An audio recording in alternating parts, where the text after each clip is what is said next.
Saan pa naman kayo nakakita ng mga empleyado, mga opisyales ng gobyerno na pinagbawal ang pagtanggap ng donasyon mula sa tobacco industry, pero ang kanilang ahensya ay pwede?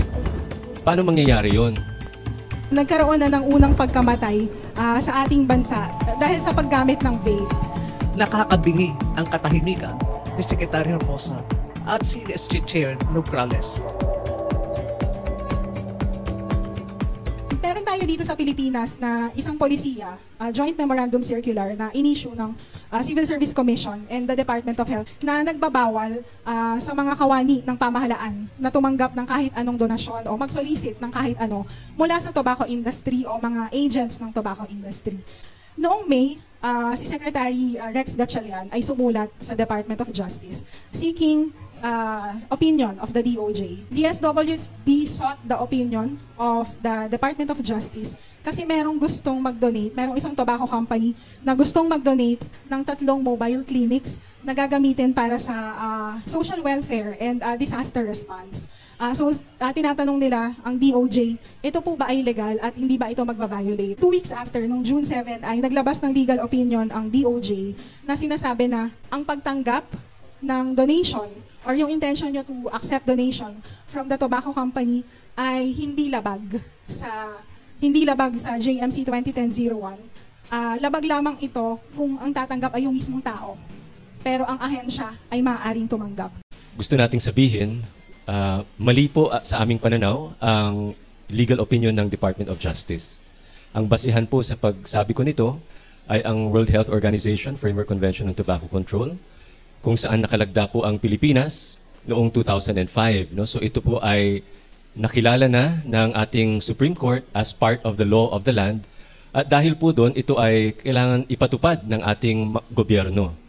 So hindi lang po ang mga opisyales at mga empleyado ng gobyerno po ang dapat mag-implement ng ating batas, kundi pati ang mga ahensya. Saan pa naman kayo nakakita ng mga empleyado, mga opisyales ng gobyerno na pinagbawal ang pagtanggap ng donasyon mula sa tobacco industry, pero ang kanilang ahensya ay pwede? Paano mangyayari yun? Makakatanggap ba ang ahensya ng donasyon mula sa tobacco industry na hindi represented by their government officials? So hindi po logical sa aming pananaw ang sinabi po ng legal opinion ng DOJ. At napakalinaw po sa World Health Organization Framework Convention on Tobacco Control or the FCTC na ipinagbabawal po ang donasyon ng tobacco industry hindi lang sa gobyerno, pero dapat pati ang ating lipunan ay tumatanggi sa mga donasyon na to. Dahil ang pakay po ng tobacco industry ay magpalaganap ng kanilang mga produkto, kumita ng pera, bahala na kung may magkasakit o mamatay, di ba? So, bakit po tatanggap ang ating gobyerno ng donasyon mula sa isang industriya na nakakapinsala at nakakapatay ng kapwa Pilipino? Maraming salamat po. Mapagpala at magandang umaga sa ating lahat. Ang usapan natin ngayon ay tungkol sa pangingialam ng tobacco industry sa mga pulisiya natin sa kalusugan ng bayan, lalo ng ating mga kabataan, ang pag-asa sa ating bayan. Kaya una kong gustong sabihin, nakakabingi ang katahimikan ni Secretary Herbosa at CSG Chair Nograles tungkol sa pagtanggap ng gobyerno sa donasyon ng tobacco industry. Dahil alam natin ang donasyon nila ay kakarampot sa ginagastos ng gobyerno sa mga sakit na dala ng sigarilyo na nasa 400 billion pesos. Diba? Ang sabi, ito sinabi na ni Dr. Yul, ang sabi ng DOJ, ang mga ahensya katulad DSWD ay maaaring tumanggap ng donasyon dahil sa CSR ng tobacco industry kuno. Ngunit, lahat ng officials and employees hindi pwedeng tumanggap dahil sa JMC. Sila ay pwedeng kasuhan under RA 6713, which is the Code of Ethical Conduct of Government Officials. Civil service rules do not distinguish the agency action from the action of its officers or employees. Otherwise, who will be made accountable for violation of civil service rule? if we accept that interpretation. Sabi ko nga, hinanap ko yung Tagalog term para sa preposterous. Kasi yun ang nakita ko, preposterous, unreasonable, at absurd. No? Meron Filipino term na absurdo.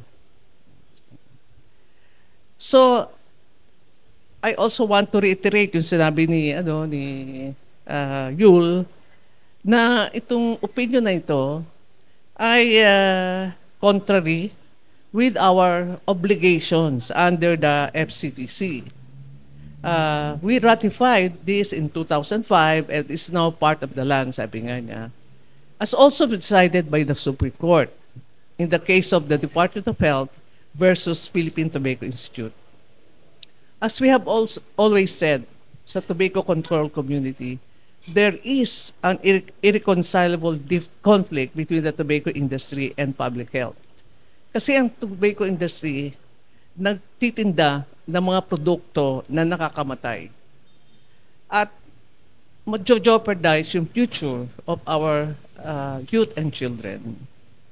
So we remain firm that the joint memorandum circular, which was signed by then DOH Secretary Esperanza Cabral and then CSC Chairman Duque, is in line with Article 5.3 of the FCTC.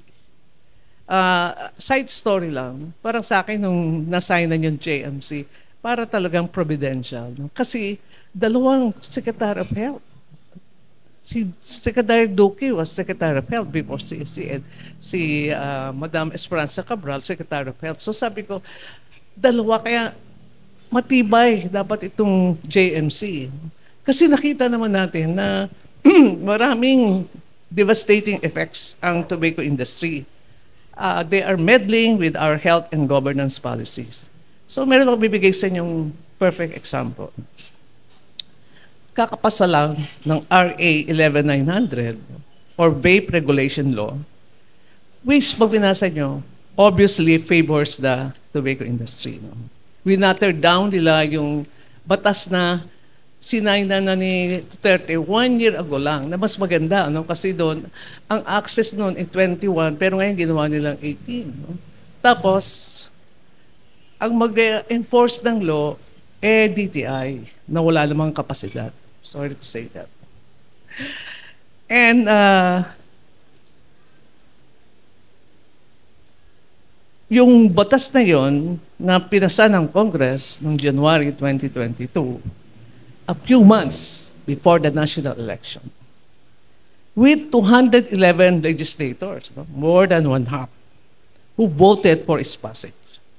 So maganda natin din, sino nga ba yun? No? Obviously, mga, I don't have to say, pro-tobacco yung mga yun.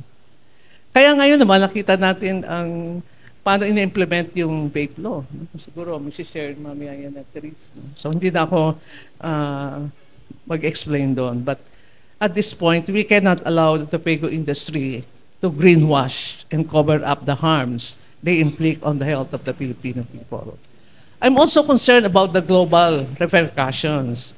Kasi last January sa COP10, sabihin ng COP10, Committee of Parties, no? Nakatanggap na tayo na ating fifth, panglima na Dirty Ashtray Award. And way back in 2018, the COP loaded the JMC as a global best practice in implementing 5.3 in an official report to the WHO. Still and all, after having said this, I must say that there is beauty in the DOJ opinion. Bakit? There is the blessing of an opportunity to renew our faith on the JMC. Kaya tayo ngayon, it has brought us together to discuss about this crisis, and maybe we can reflect on our shortcomings and kaya tayo nagkulang to promote awareness of tobacco industry reference. So amidst this setback, lies an opportunity to renew and strengthen our faith in the JMC, learn invaluable lessons from our experiences, and fortify our determination. In the opinion of DOJ, there is a suggestion for DSW to consult with CSC and DOH And this has provided a crucial opening. While there's a growing demand for the DOJ to reconsider its opinion, patience will be key at this point because baka it will take a long time bago magkaroon ng reconsideration. But personally, I believe that the most principled and ethical course of action lies in Secretary Gatchalian's hands. No? So I earnestly hope and pray that he chooses to decline the donations from the tobacco industry. And such a magnanimous decision would undoubtedly catalyze significant advancement in fortifying and consolidating respect for the GMC. So salamat sa inyo mga taga-media. Isang major pillar kayo ng good governance. So salamat sa ginagawa ninyo. At marami ding salamat sa lahat ng nandito. No? Sana magkaroon pa tayo ng ipapang meetings, consultation para masolidify natin yung ating position. Secretary Esperanza Cabral, tinatawagan natin si former DOH Undersecretary Dr. Madeleine Valera. Isang malusog na umaga ho sa inyo. Medyo hinihika din ako, no? Pasensya na. Pero hindi ko pwede matanggihan si Secretary Cabral nung tinawagan niya ako na para i-represent siya at basahin ang kanyang statement. Hindi rin, she's not also feeling well. Pero despite of that, talaga she took the effort to come up with a statement. And allow me, please, to read and give justice to her statement. In due respect to the DOJ legal opinion on the acceptance of donations from the tobacco industry. The tobacco industry uses donations as an advertising tool to reach government officials and influence the latter for its own interests. Sabi nga ni Secretary, bakit ba sila namimigay ng regalo? Eh di bayad na lang nila sa buwis. The money funding these donations are from the industry profits, which is responsible for the preventable diseases, deaths, and sufferings of Filipinos. Secretary Cabral po ay isang cardiologist. Cardiologist ko nga siya eh. Acceptance of donations provides a venue for the tobacco industry to be associated on issues involving children, healthcare, education, livelihoods, and in the case of the Department of Social Welfare and Development, as a partner in disaster and humanitarian response.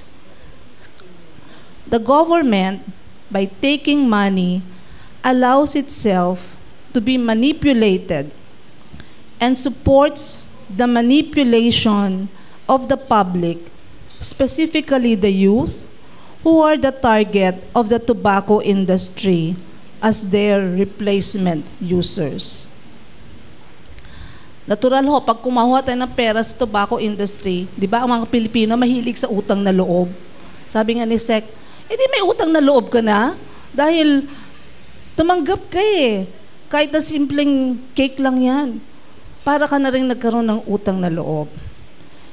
Every year, more than 100,000 Filipinos die due to tobacco consumption. This is the largest continuing disaster our country has experienced. May I please repeat, more than 100 Filipinos die due to tobacco consumption. At yung GYTS po natin ay sinasabi na pataas na among the youth, 14% of the youth are now cigarette smokers and 12% of our youth are now vapors. So pataas na po ng pataas ang ating mga kabataan na gumagamit ng vape. Sabi nga ho ng pamangkin ko, tita, sa school namin, sa Lasal, iligan niya na lahat halos ang mga klase niya are into vape. So nakikita nyo na yan, baka mas worse pang COVID pa yan. But allow me to continue Secretary Cabral's statement. Sorry po. This is the largest continuing disaster our country has experienced and will continue to experience unless tobacco consumption is reversed and put to an end. Ganun na rin ho sa vape. Acceptance of donations makes the government complicit in this disaster. Hindi tayo palang gumagawa ng disaster, ang gobyerno pag ganun. The DSWD should reject any partnerships and donations from the tobacco industry. It should maintain its progressive policies of banning the acceptance of donations and rejection of partnerships with the tobacco industry. Ganun na rin siguro dapat ang Department of Health at iba pang departamento na sa ating gobyerno. Siguro pati na rin ang Malacanang. I also call on my former colleagues in the Department of Health, the SWD, and other national government agencies to hold the line, avoid, and prevent conflicts of interest with the tobacco industry, and maintain our obligation of protecting the right. May I repeat, maintain our obligation of protecting the right to health of our people, especially our youth. I am going to read the statement from former CSC chairperson and former DOH Secretary Francisco T. Duque III. When I was chairperson of the Civil Service Commission in 2010, we worked together with the Department of Health, then led by Secretary Esperanza Cabral, to operationalize the WHO Framework Convention on Tobacco Control, or the WHO FCTC, a treaty signed and ratified by the Philippines. Our efforts resulted in the issuance of the CSE-DOH Joint Memorandum Circular number 2010-01, which sought to implement Article 5.3 of the WHO FCTC that calls on state parties to protect public health policies from commercial and vested interest of the tobacco industry. For over a decade, the Philippine government has remained steadfast in protecting the bureaucracy from tobacco industry interference. It has stood its ground even in the midst of a pandemic. While I am grateful that the Department of Justice has upheld the prohibition insofar as individual public officers and employees are concerned, I fervently hope that the DOJ considers its position with respect to government agencies and institutions. This should likewise not be allowed to accept donations from or otherwise partner with the tobacco industry for their corporate social responsibility activities. The government cannot effectively do its job of warning the public of the dangers of tobacco use, which includes, among others, cancers, lung and heart diseases, when at the same time it is accepting their donations and assistance with open arms. The government should have no part in tobacco companies' public relations strategies to enhance their image and promote their interest. The interests of public health and the tobacco industry are so fundamentally irreconcilable that it is imperative to protect our policymakers and government institutions alike from conflicts of interest so that they can freely decide on what is best for the health of Filipinos. Signed by former Secretary Francisco T. Duque III. Thank you po. Maraming salamat.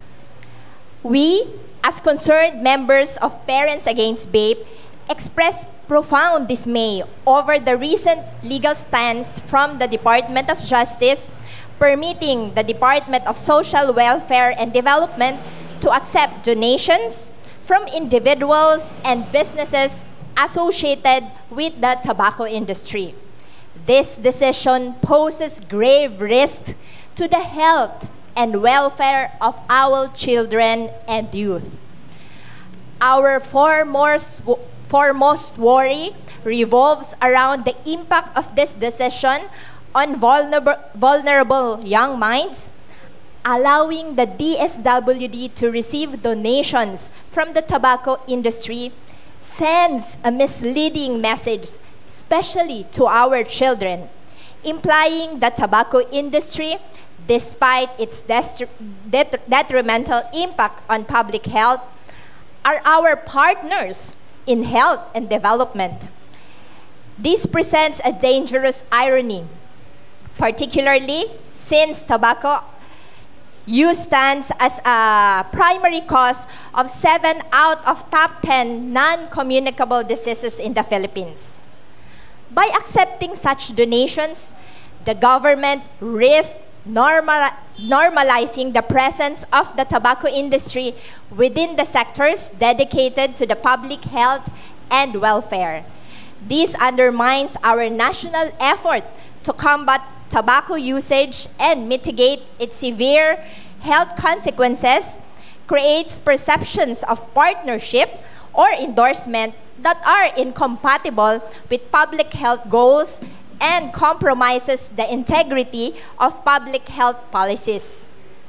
Moreover, this decision raises concerns about potential conflict of interest within TSWD and other government bodies.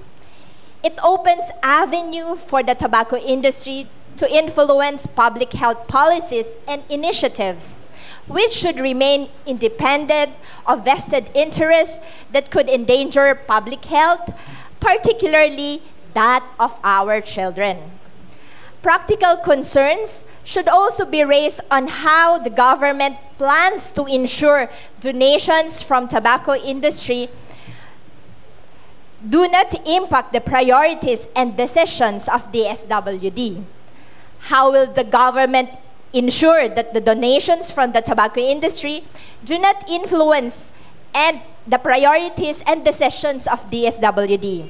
How will transparency and accountability be upheld to prevent undue influence from these entities? From the legal perspective, the DOJ's opinion overlooks critical provisions and broader contextual considerations within existing laws and regulations. Joint Memorandum Circular 2010-01 of the Civil Service Commission and the Department of Health, particularly Section 3.3, explicitly prohibits government officials and employees from soliciting and accepting gifts, favors, or donations from tobacco-related entities.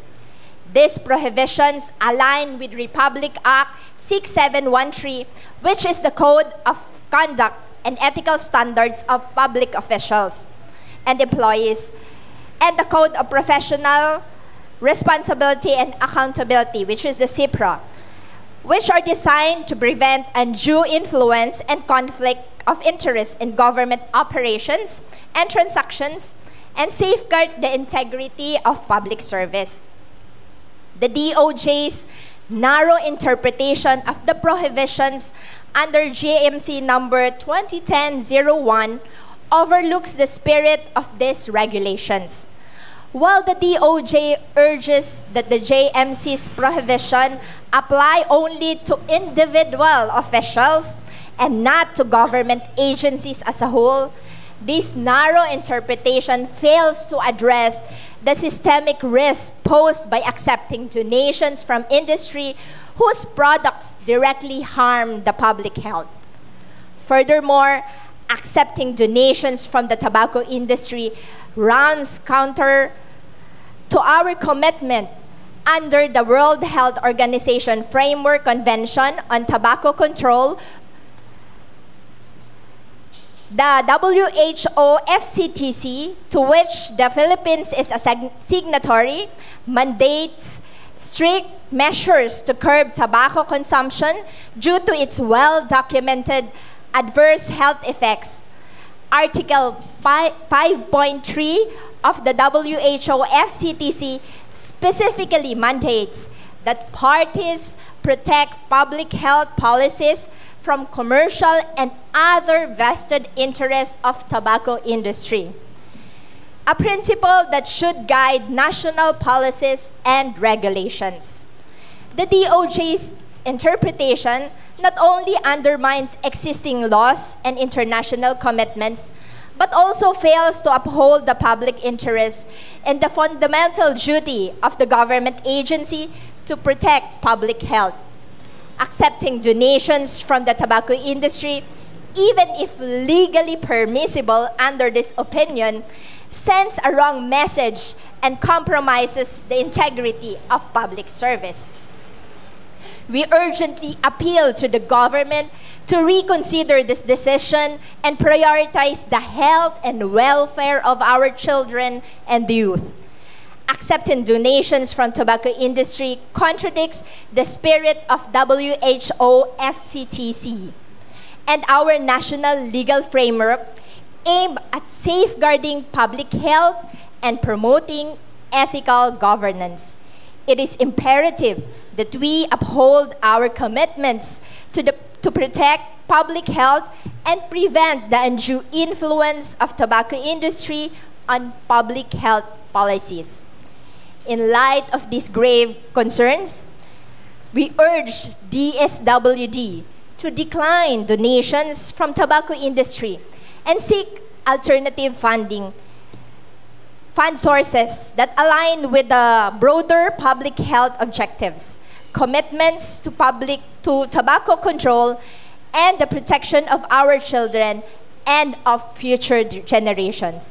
Sana po, samahan niyo po kaming lahat. Ang boses po ng bawat isa ay mahalaga. Tulungan niyo po kami sa laban na ito upang palakasin po ang boses at ang pag-protect po sa bawat miyembro ng ating sosyedad, lalo po ang mga kabataan. Maraming salamat po. Ayun po, sa amin po mga kabataan, kapag nakikita po namin ang gobyerno na tumatanggap ng donasyon mula sa industriya, it sends a clear message to us, children and youth, that we are not being prioritized and protected by the government against the harms of tobacco.